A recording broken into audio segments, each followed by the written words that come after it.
There are a lot of news updates. Markets don't grow to the sky. The main shock is the DeepSeek technology. It's a very sexy thing. Artificial intelligence is such a central topic right now. What will this lead to? The memecoin, boom. A hot topic. Trump's presidency. One needs to act very carefully here. Hello everyone, this is the Cresco Capital Podcast. My name is Andrey, and here we discuss global markets, investment trends, and the future of finance. Today we have a special guest. We welcome Andrey Syrchin, and CEO of Cresco Capital. Glad to see you. Hi Andrey, very glad to see you. A lot of news has accumulated over January. I think today we will discuss a lot of interesting things, including Trump's presidency and the global relationship between the US and China. I also want to touch on the topic of artificial intelligence because, in my opinion, it's the number one topic right now. A very pressing topic. Yes, a very pressing topic. And also, I think we will talk about the impact of cryptocurrency on the global market. It's interesting to observe and see how things are going. Honestly, very lively. The year started, and in January, a lot really happened. A lot of such special and curious events. We even made an article on our website, the funniest and most amusing news of this month. And we really wrote a lot about Trump and Musk, analyzing them as personalities. We dedicated a lot of time. The DeepSeek technology, which literally blew up all social networks, everyone was writing about it, talking, and that's how they managed to really explode. In your opinion, what is the biggest market? Maybe, I don't know, an event that already happened in January 25th? I would probably compare two important events. This is, of course, Trump's presidency, the fact that he took office and signed a record number of orders. And of course, the situation with DeepSeek, which we will also analyze today. And this will be a very interesting moment. I don't even know which to put first because actually Trump's presidency brought, during the time he was taking office, a lot of capitalization to some companies. And the situation with DeepSeek took away a lot of capitalization from NVIDIA, but also from NASDAQ as a whole. That is, we saw a 5% drop in NASDAQ in one day, and that's a lot. That is, all the tech giants really lost hundreds of billions of dollars in capitalization. The losses amounted to more than 1 trillion across the market in one day. As far as I remember, this is the largest loss of capitalization in the history of stock markets. It's clear that we are now at new levels that have never been seen before. And asset prices like NVIDIA, the company that makes chips for computers, is valued at $3 trillion, like Apple. Well, Apple is valued at $3 trillion, meaning we haven't seen such capitalizations, such highs, yes, and crypto also surged. Bitcoin surpassed certain valuations, yes, reaching $1 trillion. Accordingly, we talked about this. So what is primary here? Yes, well, let's probably rank as number one. It's that the president of the USA has changed, yes, and a lot. Indeed, many changes have occurred already in these 10 days so far. Trump in office, a huge number of some orders which are already difficult to understand, to take into account something. Hundreds of orders have already been issued. I think 72 orders were issued on the first day. And indeed, apparently, Trump's team is determined to change something. The big question is what, for what purpose, and where it will lead. Here we see the situation with DeepSeek, which clearly brought about such resistance from China as a whole. I hardly believe, of course, that it's just a lone company that suddenly, on the eve of the New Year in China, when all officials and all Chinese media in general went on vacation, so as not to comment on anything, releases a product that simply crashes the US market on Monday. I don't believe in coincidences. I believe in patterns, and that certain actions always lead to a result. The Chinese are the kind of people who are ready to endure losses, suffering, and some grievances to not achieve their result. Therefore, perhaps they prepared this thoroughly, and accordingly, it was a very important event. But by the way, no one noticed that after DeepSeek, Alibaba is the largest company and retailer in China. They accordingly launched their which is more advanced than DeepSeek and more advanced than ChatGPT. Currently, it remains in the shadows, clearly intending to create competition. Therefore, this is a natural event. I would highlight these two events. Everything else was probably somehow secondary. It can be discussed, but everything else was more like blacklight, as they said, compared to this. For me, the real main shock is the DeepSeek technologies, because it seems that artificial intelligence is now such a central theme.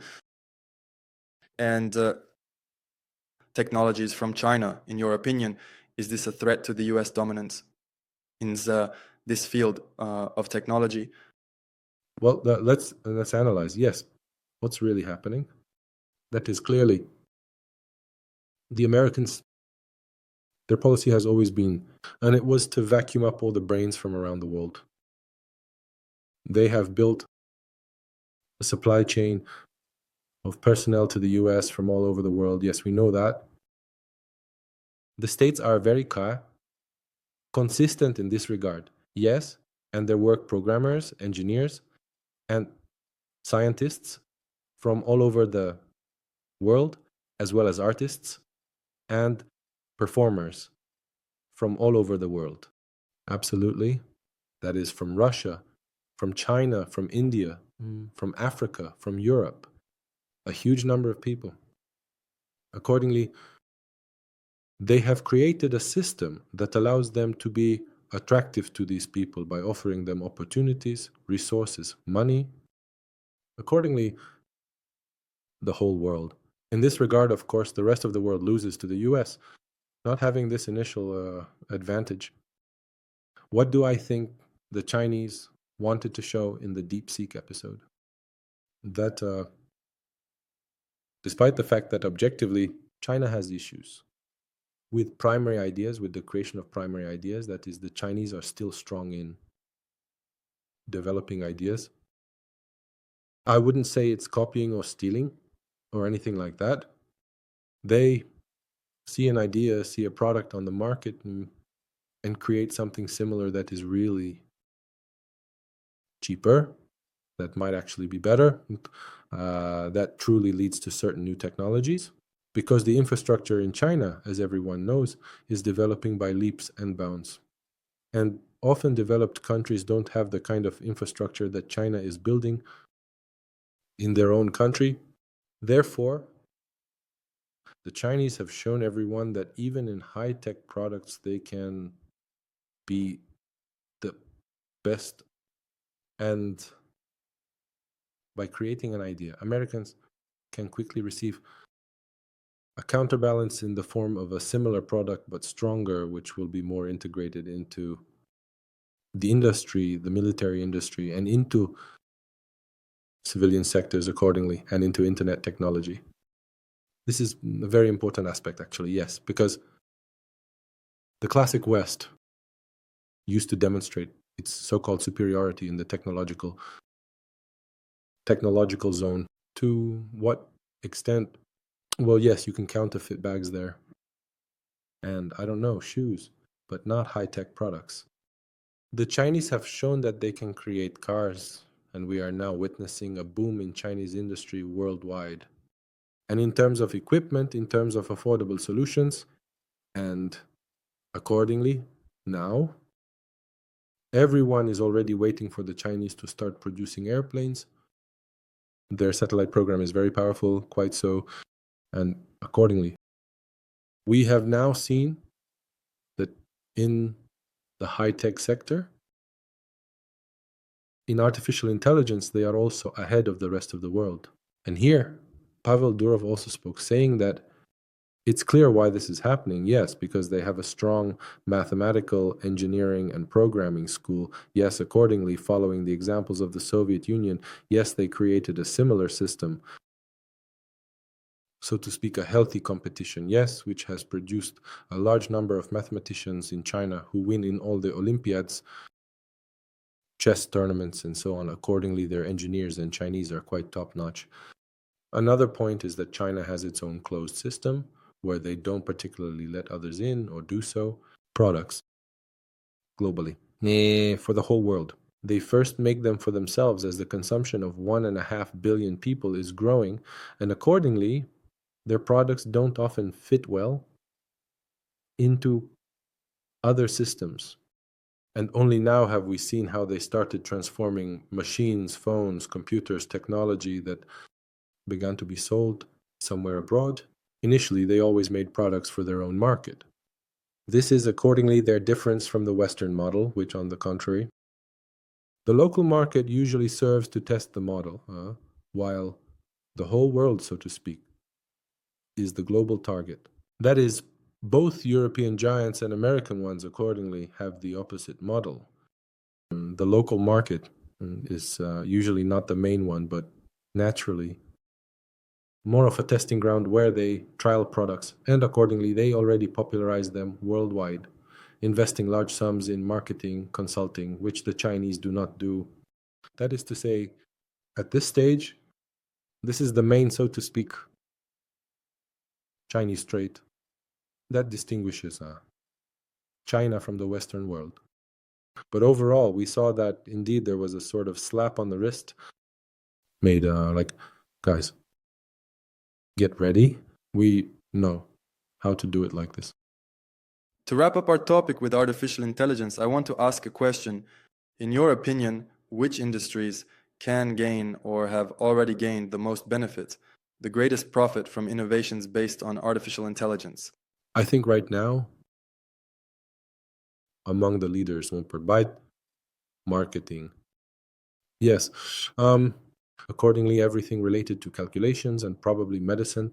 That is, artificial intelligence can quickly analyze or select formulations, some developments, analyze various compositions, whether chemical or biological. This aspect, in my opinion, is quite rapidly scalable and automates quite well. And accordingly, the digitization of this data, it has already led to, has already given a certain impetus. We see it accordingly in design, in marketing, in automation, in translations, in linguistics, and accordingly in processing. Books, numbers, and everything else. But, as I said, there are both pros and cons here, because what happens in the world if evidently books disappear? Designs, apartments are already without bookshelves. And what will this lead to? To the fact that no one will have original sources. You won't be able to verify whether it was written correctly in the book or not. If you don't have a physical book on the shelf or somewhere in a cupboard, then where will you, naturally, confirm whether the story was written correctly or not? One generation has died, and the second generation already doesn't remember what really happened. Please change the books in electronic form, in digital, and whatever else there was. But if there is no physically printed product, then you can write whatever you want. Yes, that's where the history is. Indeed, I say digitalization is something to engage with, something to develop, but very cautiously. And some industries or some there, I would say sacred things for humans, they must be protected from this. Can investment strategies somehow transform in the coming years? They are already transforming. Look, in the last few years, the market has nurtured such a generation by the deepers, meaning everyone believes that markets will always grow. Last year, the magnificent S&P 500 index grew by over 20%, plus Bitcoin is expected to rise. Everyone is writing about Bitcoin. 3 years ago, no one knew what it was, and they didn't understand it at all. And even now, most people don't understand. Yet somehow they already believe that Bitcoin should be worth $1 million, meaning markets should grow accordingly. People's consciousness is changing very significantly. People have a very short memory. Everyone has forgotten the year 2008, when the US economy and the global economy were on the brink of collapse. Everyone has forgotten COVID, when everything came to a halt, and oil simply reminded us that it's a physical commodity, that there was literally nowhere to store it. Within a month and a half of COVID. Accordingly, markets crashed by 40%, and now no one believes that the S&P 500 index could be worth $2,000 or $3,000. I just want to remind all our listeners of this. Again, I remind you, yes, that markets don't grow to the sky, and a huge number of stocks are dropping out of the market. Yes, so everyone is now going into NVIDIA, where everyone is already saying it's worth $10 trillion. Musk is already saying that Tesla will also sell. $10 million, SpaceX, $10 trillion. Everything is already in trillions. Everything is just in space. Usually, in such times, black swans are born, which unexpectedly appear. We are now living in markets that have already generated more than $300 trillion of debt worldwide. That is, last year, global debt increased by $12 trillion. In general, in the global world, and that's a lot. In fact, the US accounts for only 10% of this debt. If we consider their national debt, that is, the world as a whole has generated already 3 global GDPs worth of debt. How to unwind this, no one knows yet. Right now, they are trying to figure it out through cryptocurrency, to once again inflate a new bubble through assets, to exchange debts for cryptocurrency.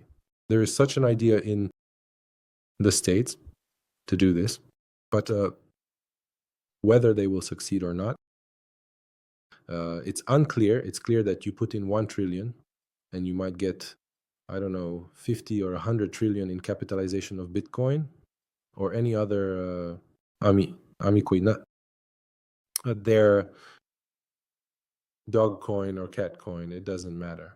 You put in 1 trillion there. It will be worth 100 as people will succumb to the hype and rush.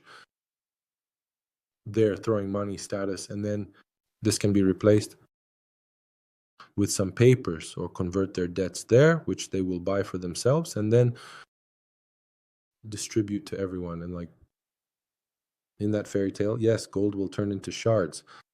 Accordingly, this is kind of a dangerous story. Yes, in my opinion, of course. Humanity should think globally about the financial system, maybe come to some agreement to change, write off all these debts somehow, forgive them, or do something with them. But clearly, a centralized solution is needed, because we see that in Europe there is a huge amount of debt. Countries like Italy, with a large economy. Italy, for example, has more than $2 trillion GDP. Comparable to Russia, for example, yes, so these are large countries with big economies. Italy has a debt of 230% of GDP, meaning Italians would have to consume nothing, only produce for about 3 years. To pay off their debts, yes, their own. Accordingly, the USA is at 130%, Japan is also over 200%, and so on. So who will write this off and how? This is a big question, and there are many systemic risks that, in my opinion, need to be addressed collectively by many countries now, not to fight, not to stage these kinds of showcases, but rather to solve specific tasks. We have just touched on the topic of cryptocurrencies. We saw in January how there was that boom with Trump's meme coin. In your opinion, do you think this is just hype, or is it real? Are we witnessing it before our eyes, meaning it's already a financial tool in people's hands? How can this be evaluated? Or is it just Sputnik interview? Specifically, Trump's coin, I think, is just some kind of not just hype, but a farce or a scam. For this, I believe people should be held accountable, because inflating the capitalization to 20 billion, deflating it to 2 within 2 weeks, it's clear that everything is written, that nothing is guaranteed to anyone, nothing is done. But essentially, it's no different from a pyramid scheme, MMM, which was there naturally in Russia. It was implemented, or in fact, the MMM pyramid schemes, they exist all over the world. It's the most, so to speak, vivid, colorful for the Russian-speaking community. In history, they exist worldwide. In fact, there are many more of them in the West than in developing markets. That's it. And accordingly, in this case, it's purely sort of, a game, a pyramid, dates. Whoever managed to get in first whoever managed to get out first with Celsius managed. Yes, everyone else paid for it, essentially lost their money. I know a bunch of cases where people took out loans to participate in this, and now they're stuck with debts, and they don't understand where to put it. There's nothing surprising here. Well, the basis of the cryptocurrency market is essentially built on the example of a pyramid. Yes, that is accordingly. Those who manage to get in first and manage to jump out will get the money accordingly. If, of course, everyone rushes to sell Bitcoins now, well, if at least 10% of people want to sell their Bitcoins, they will most likely crash the market. Well, not to zero. Maybe yes, but to minimal values, that is ones we haven't seen in a very long time accordingly. And I think that specifically for Bitcoin, a cushion was created in the form of an ETF to take some money from the public into this crypto, so that people would pay for the development of this crypto market, for the development of AI. After all, it's mainly people involved in crypto, people with a technological mindset, IT specialists, programmers, high-tech companies that naturally seek funding for projects. For their own, they were given funds with great difficulty, but they created the cryptocurrency market. Now, to easily attract these funds, they have come up with a new scheme to collect money from the public through ETFs, which would replenish the supply of this crypto. In other words, it's quite difficult to target students, and young people, because they also quickly and actively try to sell off as soon as they see a downturn. But when does the market have a significant influx? Daily, in the form of the stock market, which the stock market is $120 to $130 trillion worldwide, accordingly. The debt market, which includes bonds, is approximately $300 trillion, and the real estate market is also estimated at $300 trillion. So, what is the market there? The entire crypto market is $2 trillion, which is peanuts, yes, in comparison. If you take the three main markets, yes, that is real estate, bonds, and stocks, yes, accordingly, that's about $700, $800 trillion. Yes, compared to two, even hypothetically. If another 10 trillion moves into crypto from there, it will significantly boost the market, and all the crypto enthusiasts are counting on this. These are their wishful fantasies that will make Bitcoin. And apparently someone told this to the top officials, well, in developed countries, and now they are thinking about how to stir it all up. In short, I want to ask about Bitcoin. In the coming years, what will happen to it? What forecast can we hear from you? I wouldn't give a forecast here at all, because it could be $1 million, or it could turn into $100 as it was a few years ago. And both scenarios, so to speak. Both scenarios are quite possible. Moreover, I will say this. The technology of cryptocurrencies will not disappear anymore, meaning it has entered our world for all states. The digitalization of the population, the digitalization of our finances, assets, yes, and seeing all transactions, yes, throughout history is very appealing. This is a very attractive thing, yes, for the state, because blockchain is kind of a super discovery. They will bring everyone there now. Yes, it is very convenient. But at the same time, it is necessary to understand that 99.9% all crypto projects, they will die. Just like, if we recall, the crisis of the 2000s, the dot-com crisis, since every stock, every website, millions of companies around the world were launched with the application en.com, that is site.com, water.com, comps to glass.com, everything was .com, and it remains the same now with crypto, or there were some other things, or there was digitalization. In general, this whole hype usually ends with what happens to all the players who, embarrassingly, were swimming without trunks. When the tide goes out, they are quickly noticed naturally. The swimming ends. So accordingly, this can all happen in an instant, and the technology will remain. Yes, some key players will remain, and most likely those who are the most regulated and under state, so to speak, protection will remain. And everything else that doesn't will either go into the gray or black market or completely fall apart.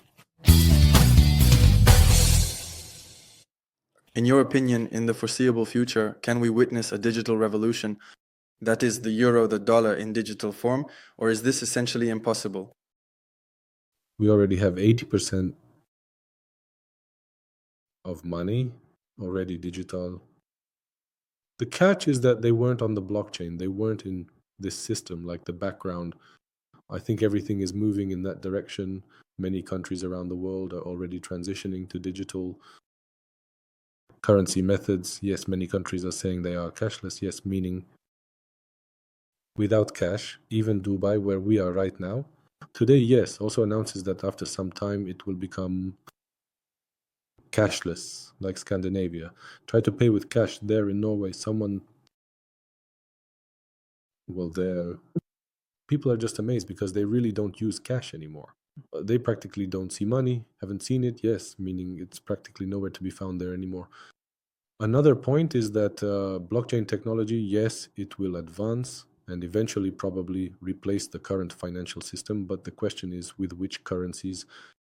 That is, I don't think that Germany would want to have Bitcoin instead of the euro or the Deutsche Mark. Yes, so rather, Germany will leave the European Union and reintroduce the Deutsche Mark for itself. Let it be digital, let it be on blockchain, but it will be the Deutsche Mark. The USA, I also think, is unlikely to switch to Bitcoin, leaving behind the US dollar, only digital. Try now to make India switch to some other currency. Why is the BRICS currency stalling? Because try to make China, Russia, India, and Brazil all together to create something that is even some kind of payment instrument, not to mention a joint currency. Yes, so accordingly, it is very difficult, a lot of regulation, a strong change in the system. Yes, accordingly, a large number of currencies in the world are very stable, like the Swiss franc. Yes, so accordingly. The same dollar, yes, a fairly strong currency, and we see that the euro has taken a bite out of the dollar. A lion's share, yes, accordingly, international transactions in dollars have increased in turnover over the past year. Globally, yes, accordingly, and for now, the currencies of peripheral countries are not catching up with the dollar much yet, despite sanctions, restrictions, and everything else. Accordingly, we still see a great demand for transactions in dollars, and the US doesn't really want to, and I think won't want to give up this hegemony, so to speak. They will try to hold on to it by any means necessary, and most likely they will transition to blockchain. I think that's where everything is heading. It's important that The young population of the planet has shown interest from a young age. My son is already interested in stocks, bonds, cryptocurrency. They discuss things. Even though he is not yet 10 years old, yes, accordingly, he is already kind of in the loop. Yes, everything that's there. The entire young generation, kids, your peers, yes, younger ones, they navigate this story much better than understanding, say, the exchange rates, like, I don't know, yuan to pound or Swiss franc to some Turkish lira. Yes, that is, they are less interested in that than in the rate of, say, Bitcoin or Ethereum or Solana or other coins. Well, just them, they might not even know most currencies of other countries, but the top 20, 30 cryptocurrencies they know. It's such a substitution of concepts so that the youth gets used to numbers. That is, it goes further. It will be easier to control this system. It will be more transparent, more understandable. Accordingly, there will be no need to maintain so many branches, banks. Cash currency, accordingly, to issue it, destroy it, protect it from counterfeiting, and so on. Another point is that there are many other problems here, digital ones, maintaining all this. It's servers, it's electricity. I often give the example that the practicality of exchange in currencies should remain in that we are now sitting with you in the studio. Yes, there is a lot of light here, electricity. If everything turns off now, everything will go dark. We will be talking here, just the two of us. Yes, there won't be millions of views from people who listen to and watch us. And certainly, also, we won't be able to pay with our phones because the terminal won't work. We won't be able to pay for coffee, water, or other comforts of life that we are used to. But having, say, 100 dirhams in your pocket, you can absolutely use them calmly. They will accept them, give you change, and accordingly, it doesn't matter under what conditions. That is, in a place where there is no electricity, you can do it. Unfortunately, digital assets won't allow this, but for life. And accordingly, there are also many areas in the world where the internet works poorly, where some technological things are already trying to solve this problem somehow, to popularize all of this.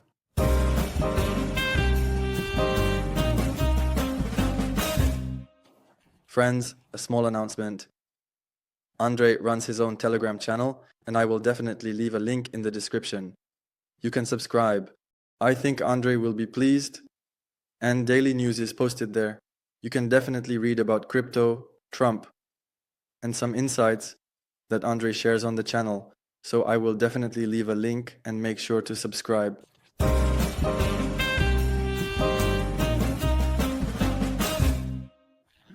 Today we have mentioned Donald Trump several times in our podcast, perhaps the central figure of 2025. When Donald Trump returned to the White House, in your opinion, how will the Trump administration behave? And in general, how will it influence the global economy, trade, markets? Honestly, as a fund manager, I'm interested. Yes, I'm certainly interested in how it will affect the stock market more. Yes, everyone expects from Trump pumpa. Trump will pump the markets as he promised to cut taxes and give companies relief. That he will protect American markets from foreign, Chinese, and other invaders. That's what Trump promised. But in this case, I would say that everything could happen the other way around. That there are a lot of challenges now for Trump's team. Plus, it's quite difficult to lower taxes from a high rate. Liquidity is still leaving. We saw the Fed meeting recently, just the other day. On Wednesday, Powell spoke, not even understanding what to say. And this is a big problem, actually. Therefore, we need to act very carefully here, and we as managers need to be wise, looking at the instruments in which we are actively involved and not go beyond the buoys. I would advise all listeners to do this, not to take on any overly risky positions. Be cautious this year, at least in the first year of President Trump, because we need to understand what the real plan is. All the statements that were made during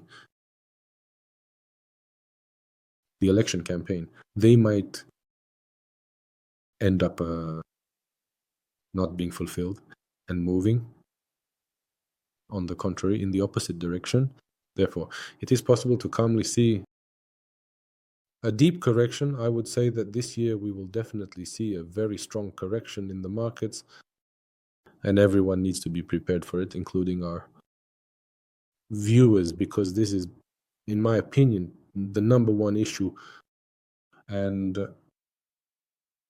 whether we will emerge from this correction quickly is a question, because Trump makes very sharp moves in this area, so to speak, makes very sharp decisions.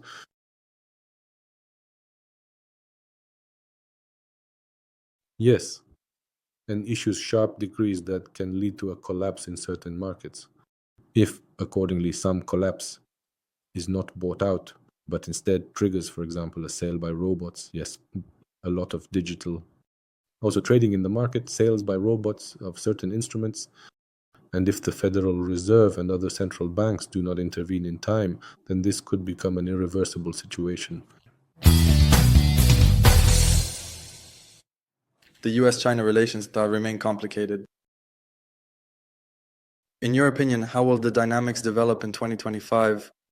Well, how can the dynamics develop between two almost irreconcilable enemies, and when the clash already seems to be on the scales of open confrontation?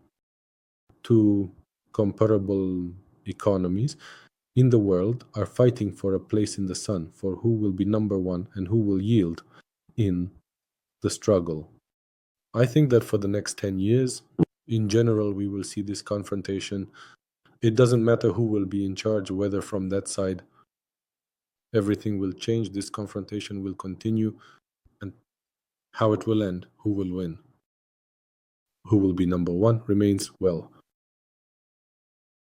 loyalty over time. It should be China. But again, talking to a large number of Chinese investors, no funds, officials, I don't hear much confidence that they want this. And that's a big question. The Americans want to hold on to the mantle of the world leaders, and while they are holding it, the Chinese do not want to take over. That is, they physically do not want to take over this leadership, even though everything suggests they could do it. They are like, for example, DeepSeek. Yes, they show their strength. They are conquering there. The world is buying up Europe with a large number of real estate properties. There are already cars, technologies, factories, enterprises that belong to the Chinese, both in Europe and in the USA, real estate and everything else. This is simply unnoticed by anyone. They do it very skillfully and very quickly, quietly, and taking over. But this confrontation will continue, I think.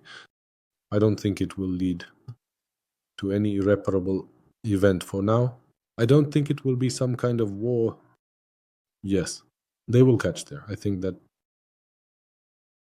there will be a lot of behind the scenes, many different tactics that the old hands know how to do.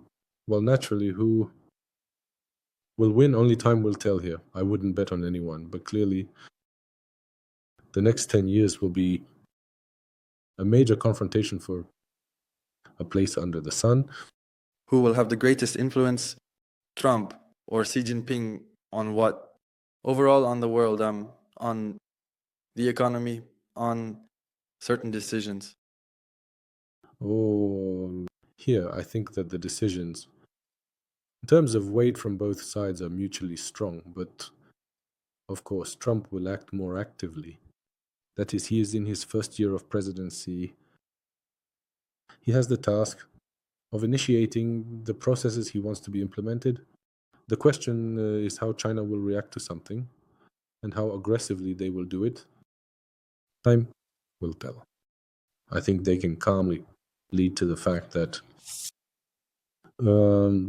Trump will play the first fiddle, but in reality, the state of affairs will be played by China. That is the steps which they will take will be more influential than. So we are in for a struggle for leadership in the realm of technology and some innovative things. It has actually been going on for many years. I think that in the next 10 years, it will only intensify. What kind of market or financial conflicts can we expect from the USA, China?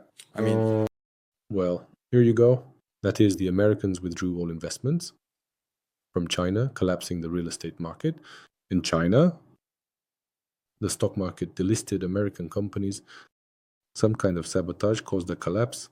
Accordingly, the Chinese wealth machine. The Chinese now, I think, will try to respond. They have already responded regarding DeepSeek. You know that the CEO of NVIDIA is of Chinese origin. And the Chinese sent him a message for the fact that he accordingly supported the sanctions restrictions on China being ethnically Chinese himself.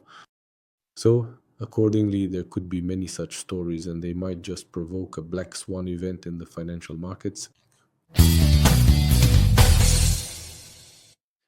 What are your personal expectations for the year 2025?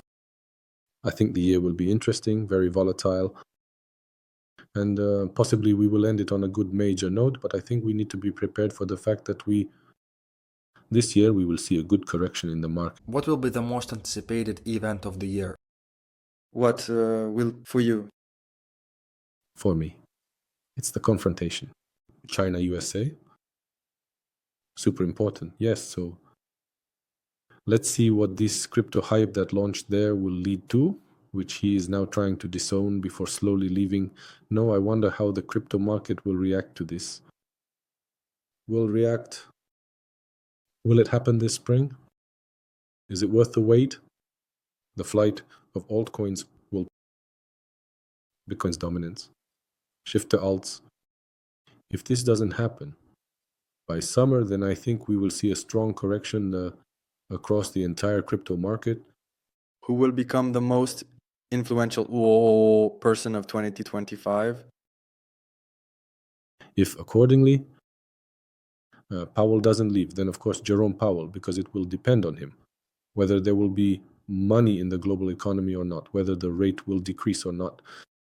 If accordingly he leaves, a new Jerome Powell will come, but I think he will already be less, so to speak, influential than the current head of the Fed, and accordingly will dance to Trump's tune. But not today, in my opinion. Powell is such a dark horse who will play the leading role in the global economy, in the stock markets this year. And lastly, 25th year in 3 words. Oops, oops, oops. Thank you very much for the informative conversation. Thank you. We were very glad to have you on the podcast. So give us a like, subscribe to our channel.